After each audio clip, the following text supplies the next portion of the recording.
Hello everybody, my name is Tehila. I'm from Pearl Cohen Tzedek Letzer Baratz, and here with me Daniela from Grupo Bimbo. This podcast is for a Women of Agri-Food Nation competition for Woman of the Year.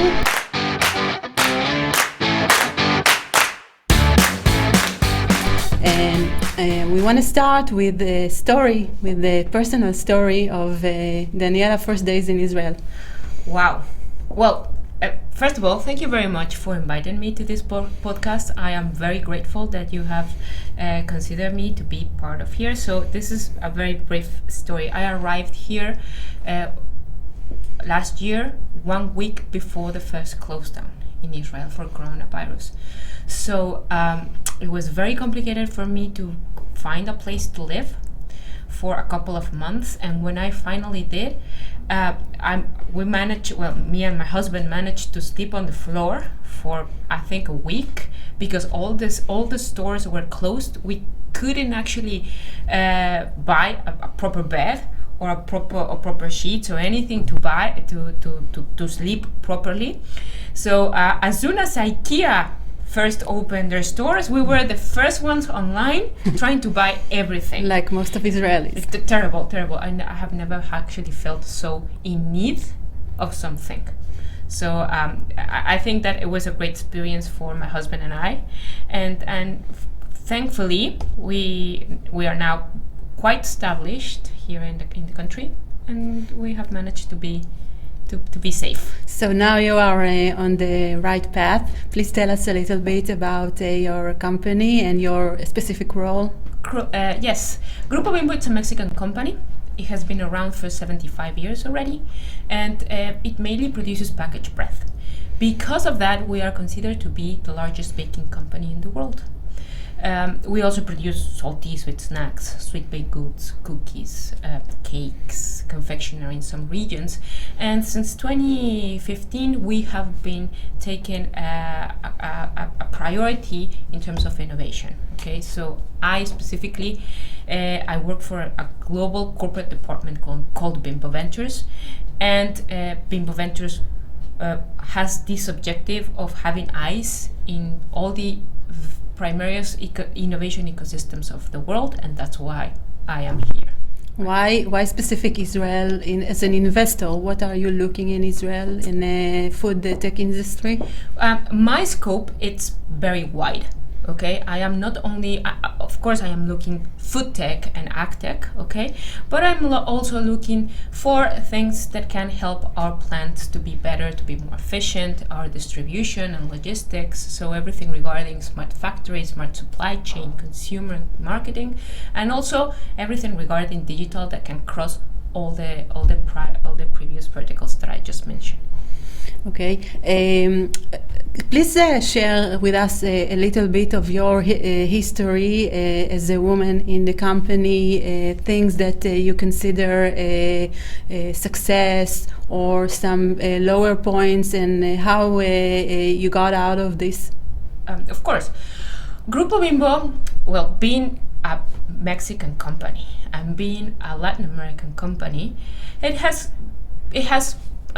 it's been evolving in terms of diversity. Okay, and now I can say that the company has beginning to have a variety of women in position of leaderships. Okay, me specific, like you. Yes, I'm right now being responsible of this office. Okay, but I'm expecting to continue to grow in the company, and this is a great opportunity to do so. I actually entered the company 10 years ago already, being like a supervisor, and to be honest, I think that every time that I stepped on the ladder, yes, it was because I was fighting to do so. Okay, and I think that this can be my main message to the woman here, and I think in the world, is to be very resilient. When you really want something, you need to continue pushing and to ask for it. Because I think that us as women in our genre, we are very we pace ourselves. Okay, we take care a lot of what we do because we don't want to do it wrongly or badly, and the men, on the other hand, they're very feisty. They go straight for what they want without actually putting a lot of thought of it. And I think that is something that we can learn from men. Things okay? that you would have done differently, retrospective looking? It's fine if not. I think that being more aggressive sometimes. I try to be more passive, but sometimes you need to be aggressive to get what you want. And I think that I think being here in Israel right now is pushing me to be more aggressive. Okay. What about some dreams for the future for Grupo Bimbo and for you personally? I mean, what do you want to achieve? Where do you want to finish?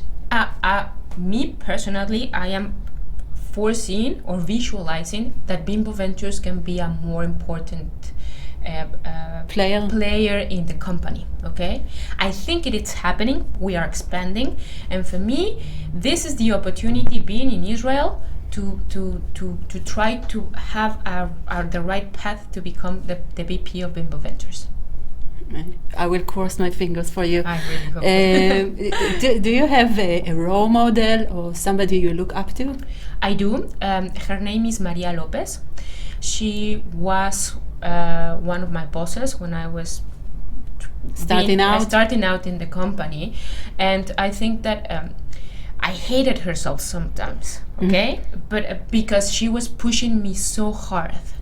And there were days in which I really couldn't cope with everything that she was pushing me, until one day she sat to me and very calmly told me that the way that she was pushing me to do so was for me to be a better businesswoman, so to speak. And up until now, I think that I appreciate everything that she has done for me. Nice. To sum up this interview, we want to inspire other women in the agri-food nation. What do you want? What motto do you want to leave them? It could be an idea, a sentence, something you take along with you in your way. I think that is the word that I said before: resilience. Do not stop what you do. I think that being a woman and normally carrying this, sometimes being the head of the family and having children and everything, it's a big backpack to carry.